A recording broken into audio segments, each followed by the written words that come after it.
Kalau korang terasa hidup ni susah, cuba korang tengok pemuda ni. Nama dia Shi Zhongtao, seorang lelaki dari kawasan pegunungan di China yang dilahirkan cacat pada kedua-dua kaki. Sejak kecil, hidupnya penuh ujian. Ibunya meninggal ketika dia berusia 7 tahun. Kemudian ayahnya pula maut akibat kemalangan kerja. Semenjak tu, dia terpaksa menjadi ketua keluarga demi menjaga adik perempuannya.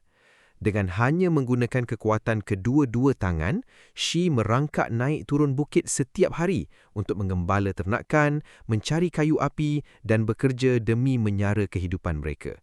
Walaupun hidupnya sangat sukar, dia tak pernah mengalah. Semua pengorbanan itu dilakukan supaya adiknya dapat terus bersekolah dan memiliki masa depan yang lebih baik. Kadang-kadang, insan yang paling kuat ialah mereka yang paling banyak diuji. Pada korang yang sedang berusaha, insya-Allah pasti ada sinar di hujung jalan. Follow dan like untuk lebih banyak info menarik.